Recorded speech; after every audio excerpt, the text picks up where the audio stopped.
Cada plantación tenía sus reglas, cada capataz tenía su lista, cada esclavo sabía exactamente dónde se le permitía estar, respirar, existir y dónde no. Pero en la finca Hart Grove, en el condado de Beaufort, Carolina del Sur, había un hombre que parecía existir completamente fuera de esas reglas. Un hombre que se movía por la noche como una sombra que no pertenecía a nadie. Un hombre al que los capataces permitían recorrer la propiedad después del anochecer, sin preguntas, sin escolta y sin explicación. Su nombre era Elías, y durante 11 años ni una sola persona de aquella plantación entendió de verdad por qué le habían dado esa libertad. No fue hasta el verano de 1859 cuando apareció un libro de cuentas enterrado bajo las tablas del suelo de la casa principal, y todo lo que había parecido un privilegio reveló ser algo mucho más siniestro. Antes de continuar con la historia de Elías y la finca Harrove, si eres nuevo por aquí, considera suscribirte y activar la campana para no perderte historias como esta. Y también nos gustaría saber algo. ¿Desde qué estado o ciudad nos escuchas ahora mismo? Déjalo en los comentarios. Ahora sí, volvamos al condado de Beaufort, a una noche que nunca debió ser olvidada. El condado de Beaufort, a finales de la década de 1840, era un mundo aparte, rodeado de marismas saladas y ríos que se movían como cristal oscuro bajo el sol de Carolina. Era una de las regiones más ricas de todo el sur de Estados Unidos, no solo por la calidad de su tierra, sino por lo que se había construido sobre ella durante generaciones de trabajo forzado. Allí crecía el algodón Sea Island, en largas filas pálidas,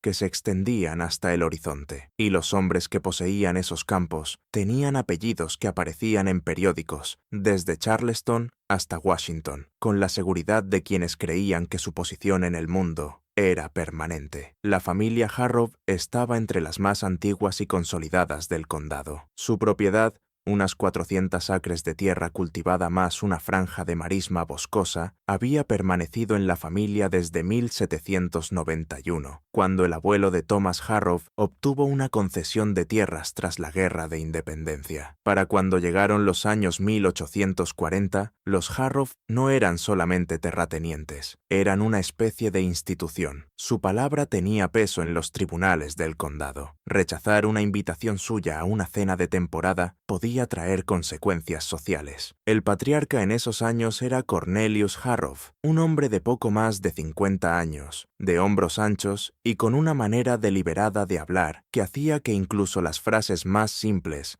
sonaran definitivas. Según los estándares de su época y de su clase, no se le consideraba cruel. Sus vecinos lo habrían descrito como firme, razonable, un hombre que administraba su propiedad con precisión y esperaba lo mismo de todos los que estaban bajo su techo. Llevaba registros meticulosos, anotaba la lluvia y el rendimiento de las cosechas, registraba los nombres de las personas esclavizadas que llegaban y se iban, las que nacían y las que morían, en los mismos libros encuadernados en cuero, donde también anotaba el precio del algodón. Su esposa, Eleyanena Harrove, era 12 años menor que él, una mujer de gran inteligencia silenciosa, que manejaba la casa con una eficiencia que los invitados solían comentar. Era conocida por sus bordados, por su caligrafía precisa y por la costumbre de no hablar a menos que tuviera algo que realmente valiera la pena decir. Había crecido en una plantación vecina, hija de un hombre cuyas deudas habían consumido en silencio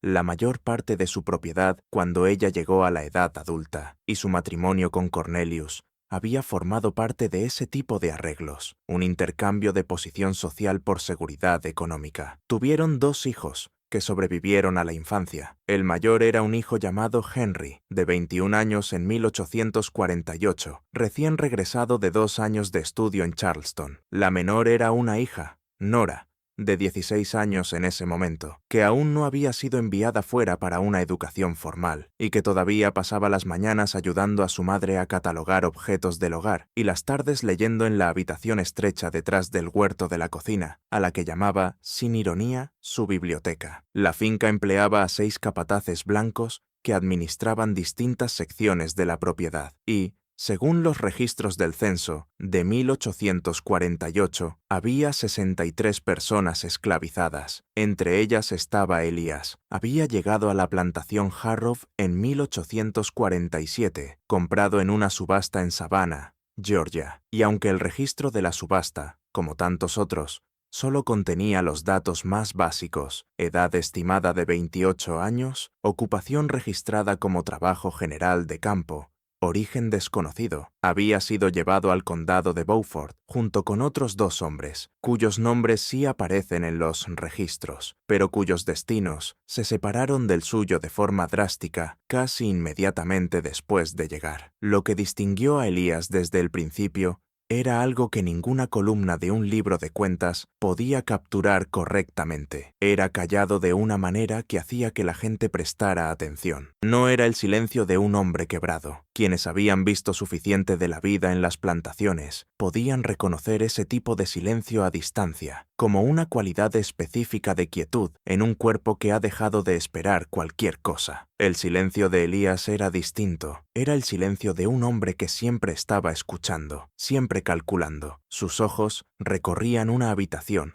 antes de que el resto de su cuerpo la siguiera. Los capataces lo notaron, y lo notaron como hombres así notan cualquier cosa que se aparta de lo esperado, no con un reconocimiento abierto, sino con un cambio de conducta. Lo vigilaron con más cuidado durante los primeros meses. Se colocaban cerca cuando hablaba con otros trabajadores esclavizados. Buscaban aquello que explicara la cualidad que tenía, esa gravedad particular. Nunca terminaron de encontrarlo. Lo que sí encontraron fue que Elías trabajaba sin quejarse, que nunca necesitaba una segunda instrucción, que nunca aparecía en ningún registro como fuente de alteración o desafío. En la superficie, era exactamente lo que los hombres que administraban lugares así querían que una persona fuera, y así, con el tiempo, la vigilancia se relajó. El momento que lo cambió todo, no el hallazgo bajo el suelo, que vendría después, mucho después, sino el primer momento, el que puso todo lo demás en marcha, llegó a comienzos del otoño de 1847, apenas unos meses después de la llegada de Elías. Fue una noche de septiembre, cálida y húmeda, de esas que aún se sienten en el condado de Beaufort cuando la estación empieza a cambiar, cuando uno de los capataces, un hombre llamado Bertram Boss, que llevaba 6 años trabajando en la propiedad Harrow, encontró a Elías de pie al borde de los campos de algodón a las 3 de la madrugada. Boss había salido porque oyó algo, un sonido bajo que más tarde describiría, de forma algo imprecisa, como un canto. No era exactamente cantar, les diría a los otros capataces al día siguiente. Era algo más bajo, como un hombre repasando palabras que había memorizado tan bien que ya no necesitaban voz completa. Lo que Boss encontró fue a Elías, quieto por completo, en el límite entre la última fila de algodón y la línea de árboles, mirando hacia el este, hablando con una voz apenas por encima del susurro. La noche estaba despejada. La luz de la luna hacía que las cápsulas blancas del algodón parecieran algo fosforescente, y los árboles detrás de Elías se veían negros e inmóviles. Boss llevó la mano a la pistola que cargaba en la cadera. Le gritó. Elías se giró sin prisa. Miró a Boss como mira un hombre a algo que ya había tenido en cuenta. No corrió. No habló hasta que Boss estuvo lo bastante cerca como para verle bien la cara. No podía dormir, dijo Elías. Boss lo observó durante un largo momento. Más tarde diría que estaba preparado para llevar a Elías de vuelta a los barracones por la fuerza, si era necesario, que la respuesta estándar ante cualquier persona esclavizada encontrada fuera de noche sin permiso, era inmovilización inmediata y reporte al capataz principal por la mañana. Esa era la regla. Para eso estaba la regla. Pero Elías dijo otra cosa antes de que Boss pudiera actuar. Sé algo sobre la cuenta Henderson, dijo en voz baja, con una franqueza que Boss recordaría durante años a cualquiera que se lo preguntara. Boss se quedó completamente inmóvil. La cuenta Henderson no era un asunto de registro público en la finca Harrow. No era algo que un trabajador de campo debiera siquiera saber que existía. Era el nombre asociado a un arreglo financiero privado que Cornelius Hargrove había hecho 3 años antes, un arreglo que incluía rendimientos de cosechas robados a un competidor, correspondencia falsificada y una suma de dinero que había cambiado de manos de una manera que varias personas de la comunidad mercantil del condado de Beaufort habrían considerado muy irregular. Era el tipo de cuenta cuyo nombre, pronunciado en voz alta por la persona equivocada, podía causar un daño considerable. Esa noche, Boss no llevó a Elías de regreso a los barracones, lo acompañó hasta la casa principal y despertó a Cornelius Harrove. Lo que pasó entre Elías y Cornelius en aquel salón, en las primeras horas de la mañana de septiembre de 1847, nunca fue presenciado por nadie más. Las ventanas estaban cerradas con postigos. La casa dormía. La conversación duró aproximadamente 2 horas, según el único detalle que Eleanor Harrove dejó escrito en su diario personal, que su marido se acostó poco antes de las 5 de la mañana, con olor a whisky, y no volvió a hablar hasta la tarde del día siguiente. Lo que siguió, durante las semanas y los meses posteriores a esa noche, fue un cambio que toda persona en la finca Harrove pudo observar, pero que nadie pudo explicar. Elias fue trasladado de los barracones de trabajo de campo a una pequeña construcción más cerca de la casa principal, una estructura que antes se usaba para guardar herramientas y arreos. Limpiaron el lugar, colocaron una cama de campaña y una lámpara, y a Elías se le dio, sin anuncio y sin motivo declarado, permiso para moverse por la propiedad durante la noche. A los capataces se les dijo simplemente que el señor Hargrove tenía un uso específico para Elías y que las reglas normales de movimiento no se aplicaban a él entre el anochecer y el amanecer. Se lo dijo el propio Cornelius, con esa forma llana y definitiva con la que comunicaba asuntos que no estaban abiertos a discusión. Nadie hizo más preguntas, no al principio, pero todos observaron. El primer invierno después de que Elías recibiera sus privilegios nocturnos transcurrió sin incidentes notables, al menos en la superficie. Se cosechó el algodón. El precio se mantuvo. Cornelius Harrove hizo 2 viajes a Charleston y regresó cada vez con esa expresión satisfecha que su esposa reconocía como la cara que ponía cuando los negocios salían según lo planeado. Elías, por su parte, siguió comportándose con la misma calma medida de siempre. Realizaba tareas durante el día que nunca quedaban del todo clasificadas, a veces cerca de la casa, a veces en los campos, a veces en el borde de la propiedad donde la tierra se encontraba con la marisma mareal. Los capataces aprendieron a anotar sus movimientos en los márgenes de sus registros diarios, con notas breves,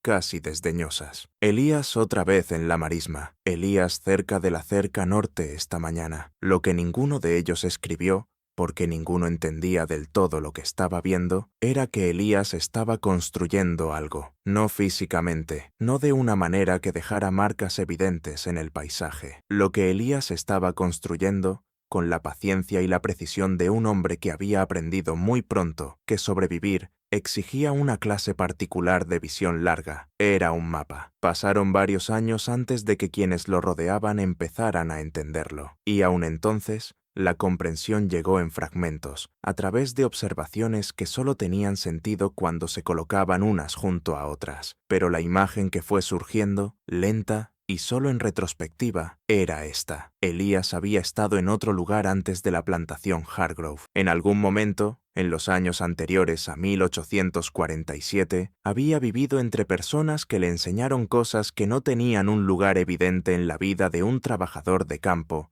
en una plantación de algodón, Sea Island. Sabía leer. Eso, por sí mismo, no era imposible para una persona esclavizada en el sur anterior a la guerra civil, pese a las leyes de Carolina del Sur que convertían en delito enseñar a leer a personas esclavizadas. Siempre había excepciones, sirvientes domésticos instruidos por familias compasivas, hombres que habían trabajado en ciudades donde las líneas eran más permeables, personas que aprendían por su cuenta con fragmentos y determinación. Pero Elías no leía solo con la concentración forzada de alguien que había armado esa habilidad en momentos robados. Leía como lee una persona que lleva años haciéndolo, con fluidez y con retención. Nora Harrove fue la primera persona de la casa en descubrirlo, y tenía 16 años cuando ocurrió, lo que significaba que entendió casi de inmediato que no debía contárselo a su padre. Había ido al cobertizo de herramientas una tarde de marzo de 1849 para buscar un tramo de cuerda que una de las sirvientas había dejado allí, y abrió la puerta sin anunciarse. Elías estaba sentado en su catre con un documento en las manos, una sola hoja doblada y redoblada tantas veces que los pliegues empezaban a romperse. Él levantó la vista cuando ella entró. Ella vio lo que tenía en las manos. Durante un momento, ninguno de los dos habló. Entonces, Nora Harrow dijo, con una voz mucho más firme de lo que después recordaría: «No voy a decir nada». Se fue sin llevarse la cuerda. Lo que había visto en aquel papel, las columnas pequeñas y precisas de texto, la calidad de la letra, lo estuvo pensando durante las semanas siguientes, con la intensidad de alguien que intenta resolver un rompecabezas para el que todavía no ha identificado la pregunta correcta. Había crecido rodeada de personas esclavizadas, había comido comida que ellas preparaban, había usado ropa que ellas lavaban, había sido mecida de bebé por una mujer llamada Clara, cuyo rostro aún podía ver con claridad en su memoria. No carecía de la capacidad de empatía que a veces nace de la cercanía, pero también había crecido comprendiendo, de la forma específica en que los niños blancos privilegiados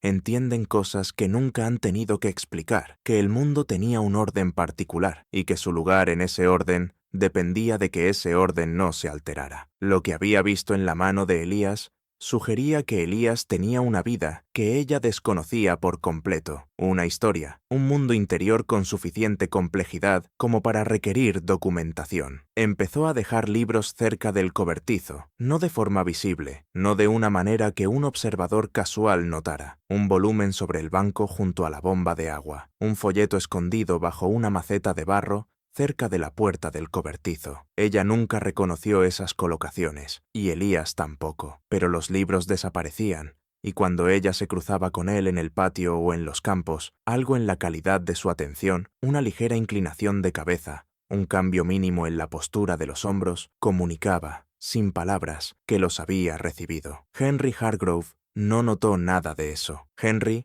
con 22 años, estaba ocupado en el proceso de convertirse en su padre, atendiendo los asuntos de la finca con esa mezcla de derecho heredado y ansiedad que corresponde a los hombres que reciben algo grande y no están del todo seguros de merecerlo. Administraba a los capataces con autoridad seca, recorría los límites de la propiedad a caballo casi todas las mañanas y pasaba tiempo con los hijos de familias vecinas, dueñas de plantaciones los fines de semana, cuando se reunían en una casa u otra para beber y hablar con la seguridad expansiva de hombres que creen asegurado su futuro. No reparaba en Elías, salvo como una presencia dentro de la propiedad que su padre había autorizado, y para Henry eso era suficiente respaldo. Lo que sí notó Henry, y lo que mencionó a su padre en una conversación que Eleyanena Hargrove escuchó desde la habitación contigua en la primavera de 1850, fue que dos propiedades vecinas habían sufrido recientemente lo que la comunidad de capataces llamaba irregularidades nocturnas, hombres ausentes de los barracones, senderos en la marisma con señales de uso reciente, y en un caso, en la granja Davenport, a 8 millas al norte, un incendio en un almacén cuyo origen nunca fue explicado formalmente. Cornelius Hargrove escuchó en silencio el recuento de su hijo. Luego dijo, y Eleanor escribiría esa misma noche en su diario esa frase casi palabra por palabra: «Eso no es asunto nuestro. Nuestra gente está contabilizada». Henry aceptó la respuesta sin comentar nada. Eleyanena se quedó en la habitación contigua, escuchando la certeza de su marido y pensando que, en el último año, ella misma había empezado a preguntarse por Elías. Para 1852, Elías llevaba 5 años caminando la propiedad Harrove por las noches. La actitud de los capataces hacia él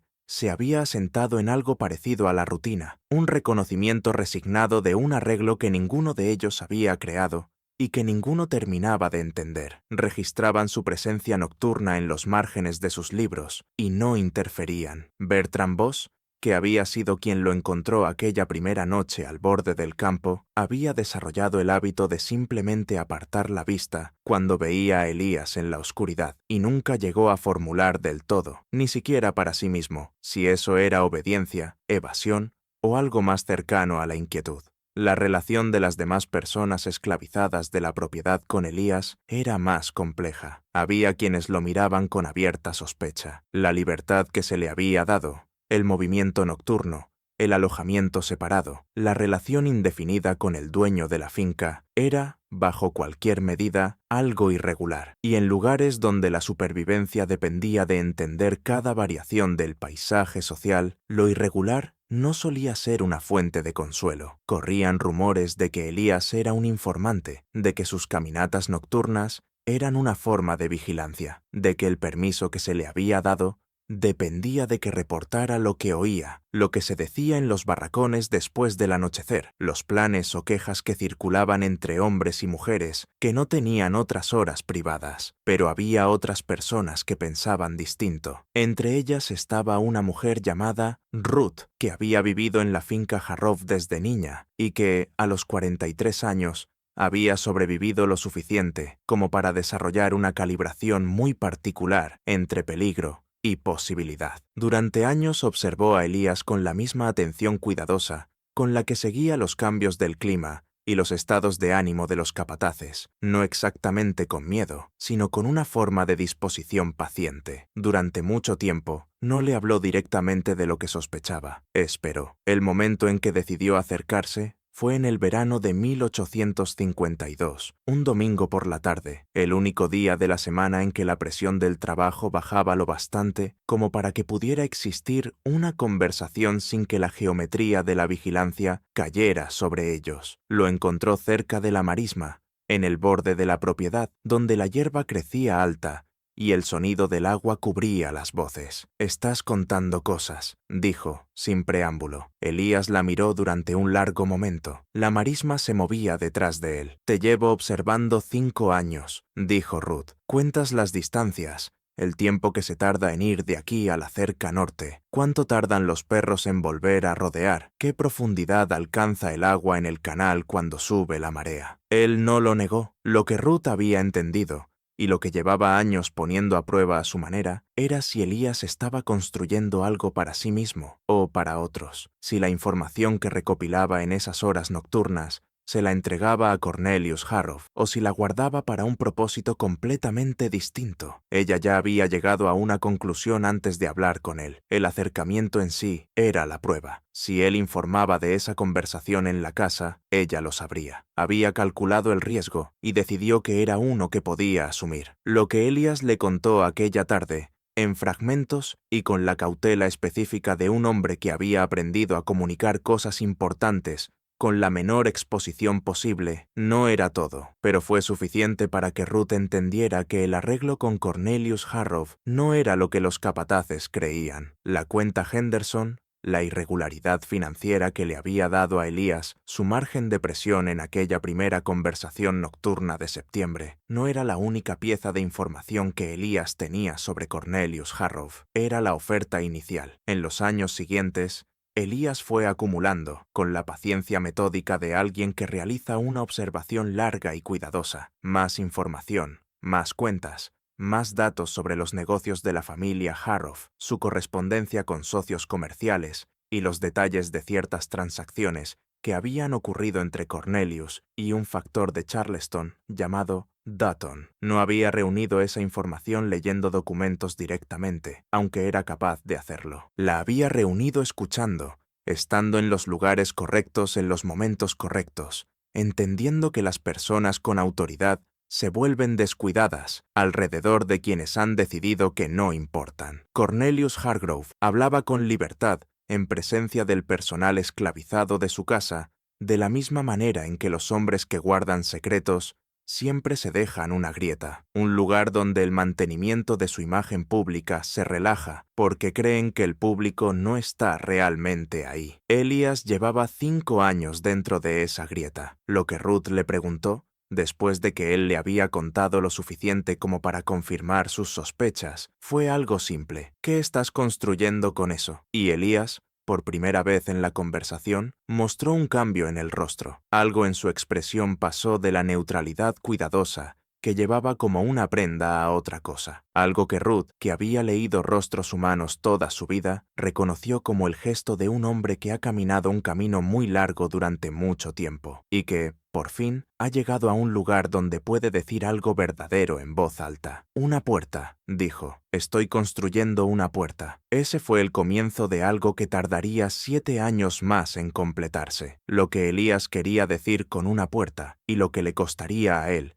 y a todos los vinculados con él antes de terminarla, no fue algo que Ruth entendiera por completo hasta mucho después, pero entendió lo suficiente como para guardar su secreto. Y entendió, de esa forma particular, en que la experiencia enseña ciertas cosas, que cualquier cosa que Elías estuviera planeando iba a exigirle todo lo que tenía, y mucho de lo que todavía no había conseguido. Durante los años siguientes, el patrón de vida en la finca Harrov continuó, en su forma visible, casi igual que antes. El algodón crecía y se cosechaba. Los capataces seguían llenando sus registros. Henry Harrov asumió cada vez más la administración diaria de la propiedad, desplazando a su padre envejecido. Nora Hargrove, con 20 años en 1852, empezó a atraer pretendientes de familias vecinas y, con el tiempo, inició un noviazgo con un joven del condado de Colatín, cuya familia poseía campos de índigo, y Elías seguía caminando de noche, pero algo había cambiado, lenta y silenciosamente,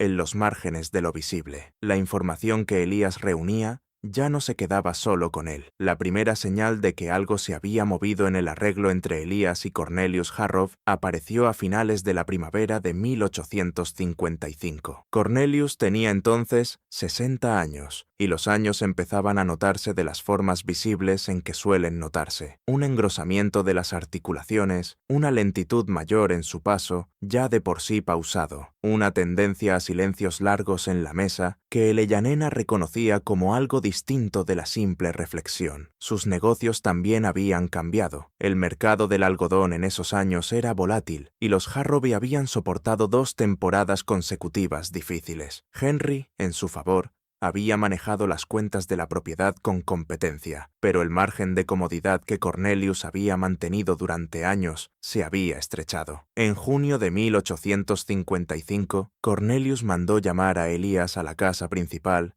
en un horario poco habitual, a media mañana, en un día de semana, con toda la casa en plena actividad. Lo llevó al despacho del segundo piso, una habitación que olía a tabaco y papel viejo, y que estaba llena exactamente del tipo de documentos que Elías había pasado 8 años aprendiendo a leer y catalogar en el registro privado de su memoria. Elleyanena, al pasar frente a la puerta cerrada, oyó voces. No pudo distinguir palabras. La conversación duró 40 minutos. Cuando Elías salió, ella lo vio un instante en el pasillo de arriba, antes de que bajara, y lo que notó, y lo que escribiría esa misma noche en su diario, con un lenguaje más cauteloso que en entradas anteriores, fue que no tenía el aspecto de un hombre que acababa de recibir instrucciones. Tenía el aspecto de un hombre que acababa de confirmar algo que ya sabía. El cambio en la conducta de Cornelius después de esa reunión de junio fue sutil, pero no imperceptible para alguien que prestaba el tipo correcto de atención. Empezó a pasar más tiempo en su despacho. Pidió que cierta correspondencia se le llevara directamente a él, en vez de pasar primero por su hijo. Hizo un viaje a Charleston en agosto,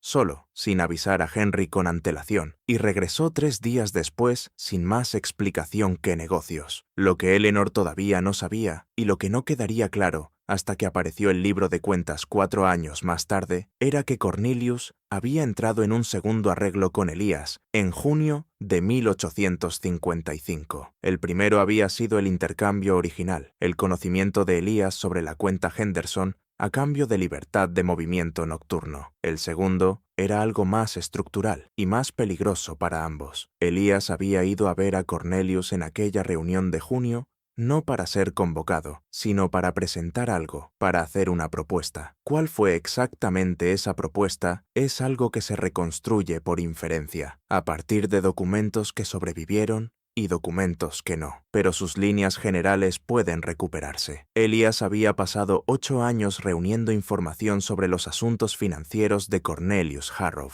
También había pasado 8 años recorriendo de noche la marisma mareal y los límites de la propiedad. Y en ese tiempo había desarrollado un conocimiento profundo de algo extremadamente valioso y extremadamente ilegal en Carolina del Sur en 1855. Las rutas a través de la marisma, los cruces poco profundos del río al norte, los patrones específicos de patrulla y ausencia en las propiedades vecinas, los horarios de las embarcaciones que se movían por los canales costeros después del anochecer. No había estado cartografiando solamente la propiedad Harrow, había estado cartografiando toda la red de terreno y tiempos que se extendía entre el condado de Beaufort y los canales costeros que llevaban, con el conocimiento y los contactos adecuados, hacia el norte. La palabra que nunca se pronunció en voz alta en el despacho aquella mañana de junio fue paso, pero estaba presente en cada frase de la conversación como ciertas palabras que están en una habitación sin necesidad de ser dichas. Lo que Elías le propuso a Cornelius fue esto, que, a cambio del silencio continuo de Cornelius y de mantener el acceso, Elías seguiría proporcionando información a Cornelius, no sobre los trabajadores esclavizados de la finca, no como informante, sino sobre competidores, sobre los negocios de las familias vecinas cuyas actividades comerciales se cruzaban con las de Cornelius. En 8 años de ser invisible en los márgenes del mundo de su amo, había acumulado mucho más que la cuenta Henderson. Se había convertido, sin que nadie lo entendiera por completo, en un depósito de información que un hombre en la posición de Cornelius Harrow podía considerar genuinamente útil. Cornelius, con 60 años, mirando márgenes cada vez más estrechos, articulaciones envejecidas y la incertidumbre propia de un hombre cuyo mundo empieza a sentirse menos sólido que antes, aceptó. El arreglo que había comenzado como presión se convirtió en algo más extraño y más difícil de nombrar. Elías siguió caminando de noche, Cornelius siguió sin hacer preguntas, y la información empezó a fluir en ambas direcciones. Datos sobre negocios locales subiendo hacia Cornelius, y algo completamente distinto, fluyendo en fragmentos por la marisma nocturna hacia el mundo más allá de la finca Harrow. Ruth sabía, para 1855, que había otras 3 personas en la propiedad que también lo sabían. Todas eran mujeres, y eso no era casualidad. A las mujeres se las vigilaba de otra manera. Sus movimientos se seguían con suposiciones distintas. La geografía particular de la vida doméstica esclavizada había creado, a lo largo de generaciones, zonas de invisibilidad relativa para las mujeres, a las que los hombres no tenían acceso del mismo modo. Elías entendía eso, lo que sabían esas 3 mujeres, lo que guardaban en los compartimentos cuidadosos de su vida diaria, cargándolo como se carga un conocimiento, que es a la vez precioso y peligroso, era que había personas moviéndose por la finca Harrow durante la noche desde hacía al menos 2 años. No personas esclavizadas de la finca Harrow, todavía no. Personas de otras propiedades, de zonas más al interior, siguiendo rutas que Elías había pasado 8 años haciéndolo bastante seguras como para poder usarse. No estaba construyendo una puerta para sí mismo, estaba construyendo una puerta para cualquiera que la necesitara. Fue en octubre de 1857 cuando ocurrió el primer fallo. El problema no empezó en la finca Harrow, empezó a 8 millas de distancia, en la granja Davenport, la misma propiedad donde había ocurrido el incendio inexplicado del granero en 1850, donde un capataz llamado Garner hizo una observación que decidió investigar por su cuenta en vez de reportarla por los canales habituales. Llevaba 3 semanas observando una sección concreta de la marisma. Había notado patrones en la hierba, aplastamientos que reaparecían en intervalos específicos, señales, para un hombre que sabía qué estaba mirando, de tránsito regular a pie por una zona de humedal mareal que se suponía imposible de atravesar. Garner no era un hombre inteligente en la mayoría de los aspectos, pero llevaba 20 años trabajando tierras de plantación en el condado de Beaufort y conocía la marisma como esos hombres conocen las herramientas de su oficio. No fue con su sospecha a la familia Davenport. Fue a ver a otro capataz, un hombre llamado Pruitt, que trabajaba en una propiedad a 1 milla de la finca Harrow, y los dos pasaron una semana discutiendo antes de llevarlo a cualquier otro lugar. Lo que decidieron no fue informar a sus respectivos empleadores. Lo que decidieron fue vigilar ellos mismos la marisma por la noche,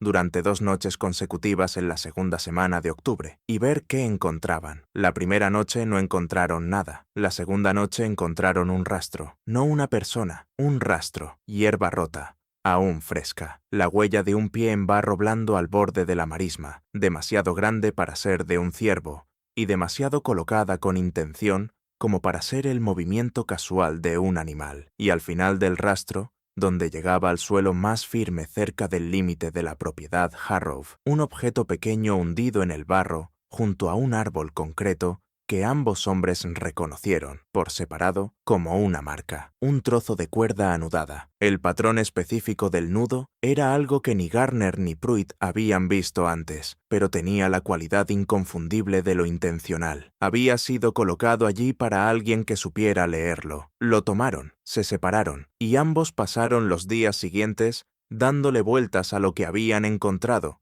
y a lo que podía significar, entendiendo, con distintos grados de claridad, que se habían topado con algo bastante más grande que una sola persona, moviéndose por una marisma. Pruitt fue con su empleador, Garner no. En cambio, Garner volvió solo a la marisma 3 días después, y esta vez se colocó mejor. Llegó antes y esperó. Esperó durante 4 horas, y entonces, poco antes de las 2 de la madrugada, en una noche de miércoles de finales de octubre de 1857, vio a Elías, no cruzando la marisma, sino recorriendo el límite, revisando, con la competencia tranquila de alguien que realiza una rutina, la línea de la propiedad Harrow, donde se encontraba con la hierba mareal, deteniéndose en ciertos puntos, mirando, ajustando algo que Garner no alcanzaba a ver con claridad, y siguiendo adelante. Garner lo reconoció. Había visto a Elías suficientes veces en los caminos cerca de la finca Harrow durante el día como para conocerle el rostro, y sabía por el conocimiento general de la comunidad de capataces que Elías era el hombre de la finca Harrow con privilegios nocturnos inusuales. No confrontó a Elías, lo observó, lo siguió a distancia durante parte del recorrido y luego lo dejó ir porque necesitaba pensar. Lo que Garner pensó durante las 2 semanas siguientes fue que había encontrado algo con valor. No como deber que reportar, porque no era un hombre especialmente entregado al deber, sino como mercancía, como información, como esa clase de cosa que, manejada correctamente, valía bastante más que su salario actual. Fue directamente a Cornelius Harrow. La reunión entre Garner y Cornelius Hargrove ocurrió una mañana de lunes de noviembre de 1857, en la entrada del camino de la casa principal, porque Cornelius, a quien un sirviente de la casa le había avisado que un hombre de la propiedad de Pruitt pedía audiencia, decidió recibirlo afuera y no dentro, y eso ya era una señal. Eleanor observó desde una ventana del piso de arriba sin saber quién era el hombre. Vio cómo la postura de su marido se volvía rígida en los primeros 30 segundos de conversación. Vio a Garner sacar algo del bolsillo del abrigo, lo bastante pequeño como para sostenerlo en una mano, y vio a Cornelius extender la mano y tomarlo. No podía oír las palabras desde donde estaba, pero llevaba 30 años leyendo el cuerpo de su marido, y lo que leyó en la forma en que estaba de pie junto a la entrada, aquella mañana de noviembre, no era exactamente lo que esperaba de un hombre que recibe información amenazante. Era algo más parecido a un hombre que llevaba mucho tiempo esperando un golpe concreto en una puerta concreta, y por fin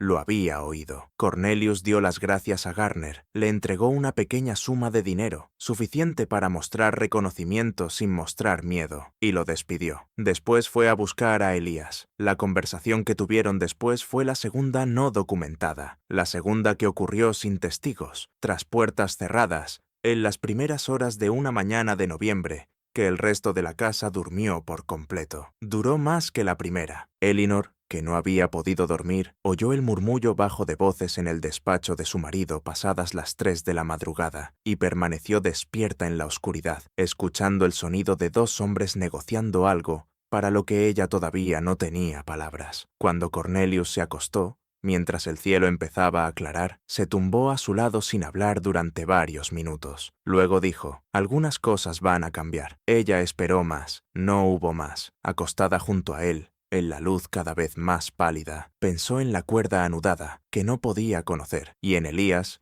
en quien llevaba 10 años pensando, y en la cualidad particular de la voz de su marido cuando dijo esas 6 palabras. No era miedo, no era resolución, era algo intermedio, algo que sonaba muy débilmente a alivio. El libro de cuentas apareció en marzo de 1859. No lo encontró Cornelius, ni Eleanor, ni Henry, ni Nora, que para entonces llevaba 2 años casada y vivía en el condado de Colatín. Lo encontró un capataz nuevo, un joven llamado Aldis Crane, contratado en enero de ese año para sustituir a Boss, que había dejado la finca Harrow en circunstancias descritas como personales y sin mayor explicación. En su primera semana, a Crane le hicieron un recorrido general por las construcciones auxiliares y le dijeron de cuáles era responsable y cuáles no eran asunto suyo. El cobertizo de herramientas donde Elías había vivido durante 12 años pertenecía a la segunda categoría. No era asunto suyo. Se lo había dicho Henry Hargrove, que había asumido el control total de la finca el año anterior, tras el deterioro de la salud de su padre, y que transmitió la instrucción sobre Elías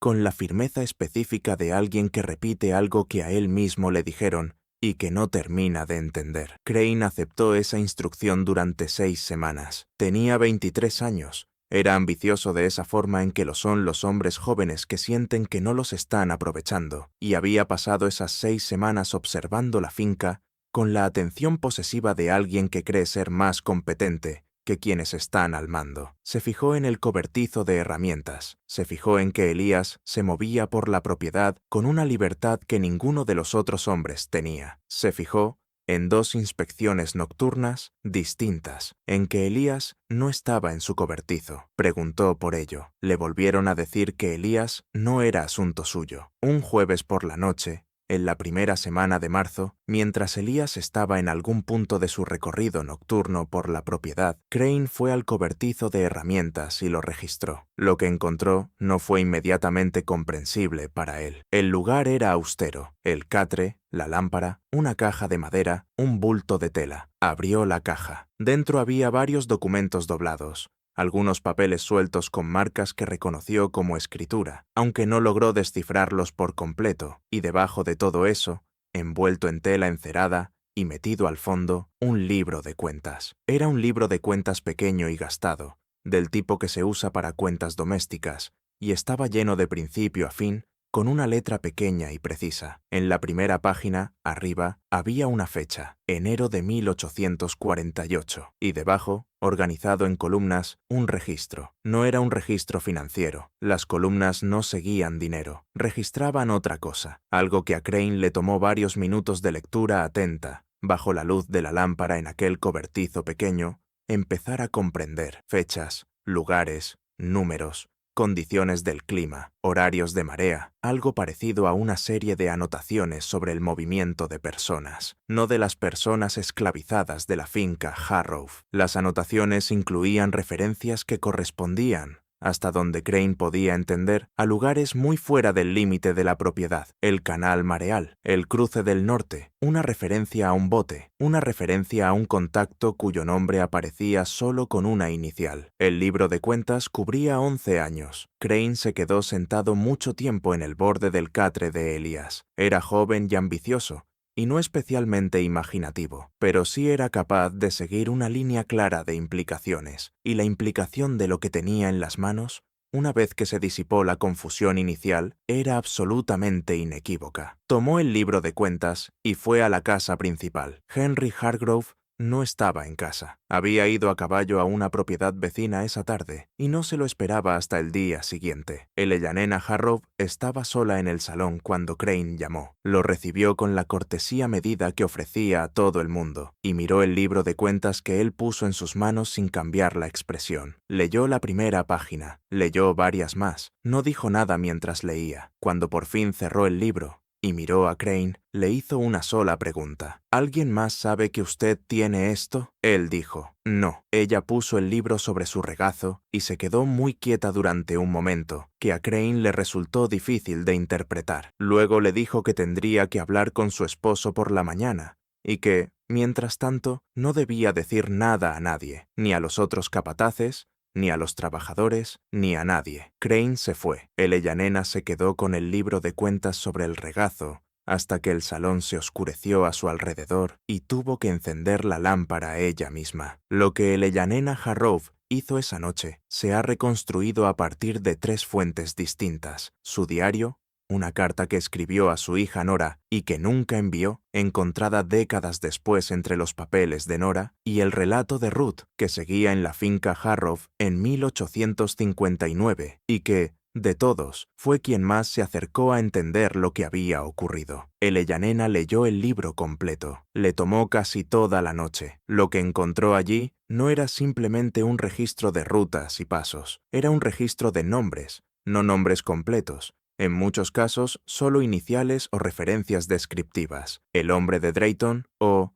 3 de Jennings, 2 mujeres y un niño, pero seguía siendo un registro, al fin y al cabo, de seres humanos concretos que habían pasado por la finca Harrov al amparo de los privilegios nocturnos concedidos a Elías y que se habían ido a algún lugar, lejos. El libro registraba, en 11 años de columnas pequeñas y cuidadosas, a 112 personas. Eleanor se quedó mucho tiempo con ese número en la cabeza. 112 personas que habían atravesado la propiedad de su esposo, cruzado la marisma que ella había visto toda su vida de casada sin saber realmente lo que contenía, y se habían ido al norte, se habían ido lejos, se habían ido a un lugar que no era ese. Pensó en la conversación en la que su esposo había dicho: algunas cosas van a cambiar, y entendió, sentada allí en su salón a la luz de la lámpara, que esas cosas ya habían cambiado años atrás, que ella había estado viviendo dentro de un cambio, sin que nadie le dijera que estaba ocurriendo. Pensó en lo que Crane haría por la mañana cuando regresara a buscar una respuesta. Pensó en lo que haría Henry cuando volviera a casa. Pensó en Elías, que en ese momento estaba en algún lugar de la propiedad, recorriendo el circuito que había recorrido durante 11 años. En algún momento, pasada la medianoche, se levantó de la silla, fue a la ventana y la abrió. Entró el aire de la noche, cálido y con olor a sal, como siempre olían las noches del condado de Beaufort cuando la marea se estaba moviendo. Se quedó allí varios minutos. Luego cerró la ventana, fue a su escritorio y escribió una nota muy corta. La selló. Fue a la cocina, donde la cocinera dormía en un cuarto al fondo. Llamó a la puerta y le entregó la nota a la mujer que abrió, una mujer llamada Ada, que llevaba 20 años en esa cocina, y le dijo en voz muy baja: «Dale esto a Elías cuando lo veas». No dijo cuándo, no dijo dónde. Ada tomó la nota sin decir palabra, y Eleyanena volvió al salón y se sentó con el libro de cuentas hasta la mañana. Lo que decía esa nota se ha inferido, pero nunca se confirmó. La nota en sí no sobrevivió. Lo que sí se sabe es que, cuando Henry Hargrove volvió a casa la tarde siguiente y Crane lo encaró con la historia de la noche anterior y con el libro de cuentas que Eleyanena le había devuelto a Crane esa mañana con la instrucción de que lo regresara al lugar donde lo había encontrado, Henry fue inmediatamente a ver a Cornelius. Cornelius estaba en su habitación, como ocurría a menudo por entonces, limitado por los problemas de su salud en deterioro a la cama y a la silla que estaba a su lado. Henry entró con la energía de un hombre que acaba de descubrir que el suelo bajo su casa se ha estado cediendo en silencio. Habló durante 15 minutos, según el diario de Eleyanena, con la puerta sin cerrar del todo. Cornelius escuchó. Cuando Henry terminó, Cornelius guardó silencio durante mucho rato. Luego dijo: «Déjalo». Henry no lo dejó. Henry no era un hombre capaz, en ese momento, de dejar pasar nada. Fue a la oficina del sheriff del condado a la mañana siguiente, pero cuando el sheriff llegó a la finca Harrove en la tarde del día siguiente y Crane lo llevó al cobertizo de herramientas, el cobertizo estaba vacío. El catre, la lámpara, la caja de madera, los documentos, todo había desaparecido. Elías había desaparecido. La investigación que siguió no fue extensa. El sheriff era un hombre llamado Lott, que había servido al condado de Beaufort durante 14 años y que en ese tiempo había desarrollado una relación práctica con las complejidades de su jurisdicción. Entrevistó a Crane, entrevistó a 2 de los otros capataces. No entrevistó, porque no era costumbre en ese tiempo, a Eleyanena Harrove, ni a Ruth, ni a Ada, ni a ninguna de las otras mujeres esclavizadas de la propiedad. Redactó un informe. El informe señalaba que un hombre esclavizado llamado Elías, propiedad de la finca Harrove, se había fugado. Se incluyó su descripción, se anotó su edad aproximada, estimada en 40 años. Las circunstancias de su desaparición se describieron en términos que solo mencionaban el libro de cuentas de forma indirecta, como documentos de origen incierto, hallados en su posesión. La cuenta Henderson no fue mencionada. La naturaleza del arreglo entre Elías y Cornelius Hargrove no fue mencionada. Los 112 nombres no fueron mencionados. Se publicó un aviso en el Beaufort Gazette en la segunda semana de marzo de 1859. Apareció durante 3 semanas y nunca obtuvo respuesta. No encontraron a Elias. Crane permaneció en la finca Harrove un año más, con la posición debilitada de un hombre que había hecho un descubrimiento importante y había sido maniobrado por las personas implicadas en él. Se fue en 1860, por razones que no explicó, y nadie le pidió que las explicara. Cornelius Harrove murió en octubre de 1859, 7 meses después de la desaparición de Elías. La causa registrada en el archivo del condado fue simplemente declive, la palabra que se usaba en esa época como un término general para el deterioro inespecífico de la vejez. Elinor estuvo con él al final. Ella no registró en su diario cómo fueron sus últimos días con detalle. Las entradas de ese período son inusualmente breves. Fechas, clima, la logística ordinaria de una casa grande. La noche de su muerte escribió una sola frase. Falleció a las 2:10. La marisma estaba muy quieta. Henry Hargrove tomó el control total de la finca en 1860, con 33 años, y la administró durante los años siguientes, incluida la Guerra Civil, que llegó al condado de Beaufort con una rapidez y una contundencia particulares. La captura de Port Royal Sound por parte de la Marina de la Unión, en noviembre de 1861, llevó tropas federales a las Sea Islands en los primeros meses de la guerra, y la familia Harrove, junto con la mayoría de las familias blancas, dueñas de plantaciones del condado de Beaufort, huyó hacia el interior. Dejaron atrás la finca, el algodón, las construcciones auxiliares y a las personas esclavizadas, que, en las semanas posteriores a la huida de los dueños, se encontraron en la extraordinaria situación de ser las únicas personas que quedaban en la tierra que habían trabajado toda su vida. Ruth fue una de las que se quedó. Tenía 52 años en 1861. No tenía a dónde ir y no tenía ningún deseo de seguir a los Harrove a ninguna parte. Permaneció en la propiedad durante el Port Royal Experiment, el intento del gobierno federal de demostrar que las personas antes esclavizadas podían administrar la tierra y el trabajo por sí mismas. Y murió en el condado de Beaufort en 1874, 15 años después de la desaparición de Elías, rodeada, según una breve mención en un registro de iglesia de ese año, de su familia. Ada, la cocinera que había llevado la nota de Eleanor a través de la cocina oscura en marzo de 1859, vivió hasta 1881. Figura en los censos de Freedmen de 1870 y 1880 como residente del condado de Beaufort. Nunca habló públicamente de lo ocurrido aquella noche, o si lo hizo, no quedó en ninguna forma escrita. Eleyanena Harrove nunca regresó a la propiedad del condado de Beaufort. Se fue a la casa de su hija en el condado de Colatin después de la muerte de su esposo, y se quedó allí. Murió en 1877. Su diario, 16 volúmenes que cubrían los años de 1835 a 1877, pasó a Nora y terminó depositado, en fragmentos y a través de una cadena de descendientes, en una colección histórica en Columbia, Carolina del Sur, donde permaneció en gran parte sin leerse durante décadas. El libro de cuentas nunca fue encontrado, ni por el sheriff en 1859, ni por investigaciones posteriores,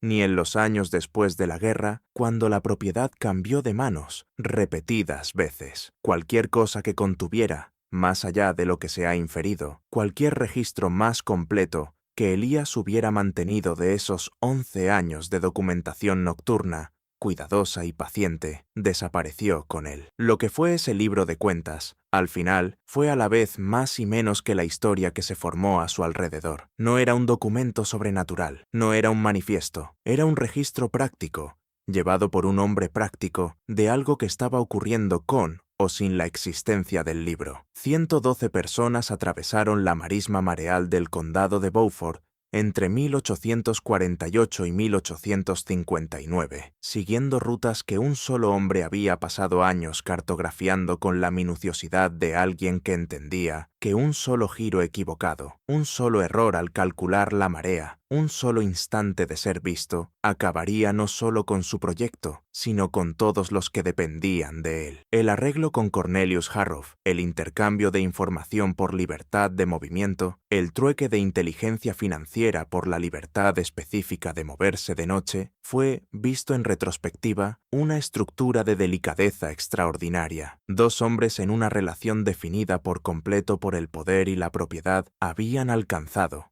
mediante una combinación de presión y cálculo, un acuerdo que servía intereses que ninguno de los dos podía reconocer por completo ante el otro. Cornelius recibía información útil para sus negocios. Elías recibía el tiempo y el acceso que necesitaba para construir aquello que había llegado a la finca Harrop a construir. Si Cornelius sabía plena y explícitamente lo que Elías estaba haciendo con las rutas de la marisma, es una pregunta que el diario de Eleyanena plantea y no responde. El diario sugiere que lo sospechaba. Sugiere que la conversación de noviembre de 1857, después de la aparición de Garner en la entrada, fue el momento en que ambos hombres reconocieron, sin una franqueza completa, lo que realmente había sido el arreglo. Y sugiere que la instrucción de Cornelius, «déjalo», no fue la respuesta de un hombre engañado, sino la de un hombre que, a lo largo de 12 años, había llegado a una posición complicada de formas que no podía expresar y había decidido no intentarlo. La cuenta Henderson en sí,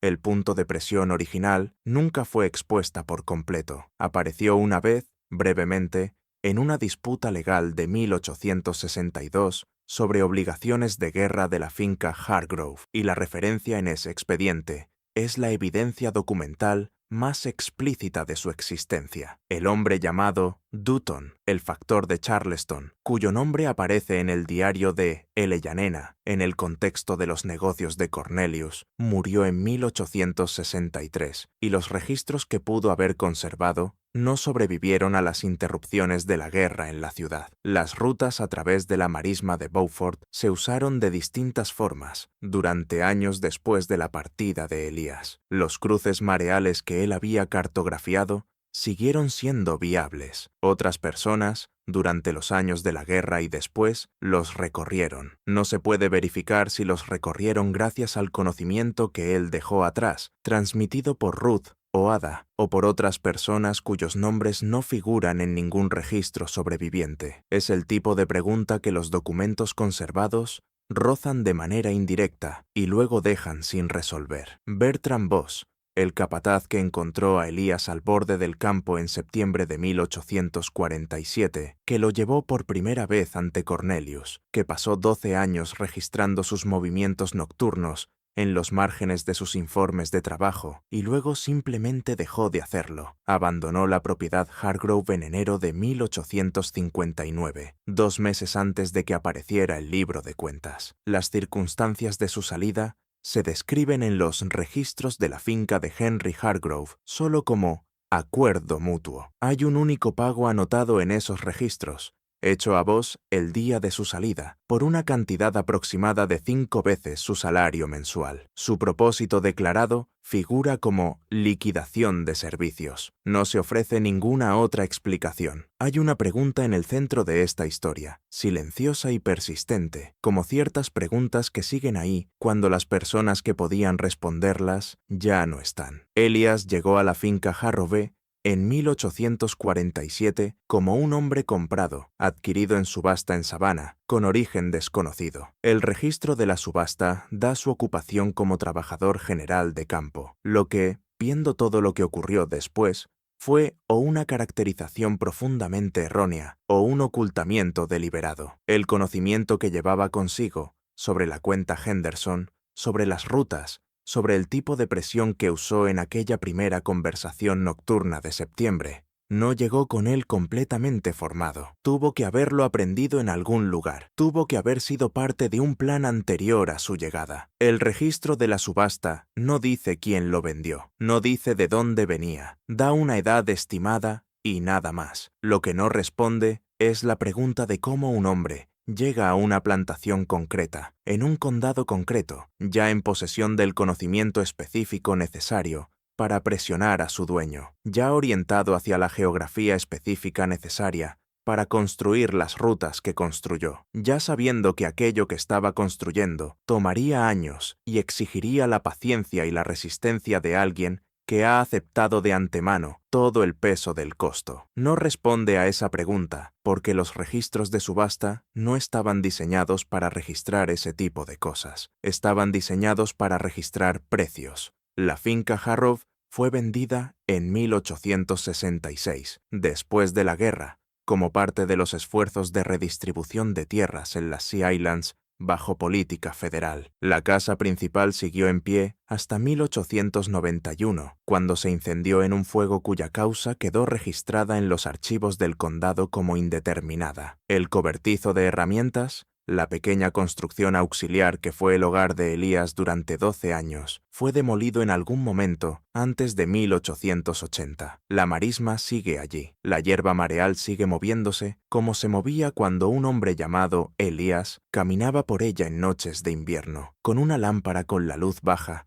y los pies encontrando el camino seco entre el agua con la seguridad de quien había memorizado cada tramo. Si esta historia se te quedó dentro, si la pregunta de qué sabía Elías y cuándo lo supo, y qué le costó, y qué decidió hacer con ese costo, te mantuvo sentado hasta la última palabra, entonces deja un comentario abajo y cuéntanos desde dónde la estás escuchando. Historias como esta merecen ser escuchadas. Suscríbete, activa la campana y comparte esto con alguien que ame los rincones más oscuros y profundos de la historia. Nos vemos en la siguiente. Gracias por mirar.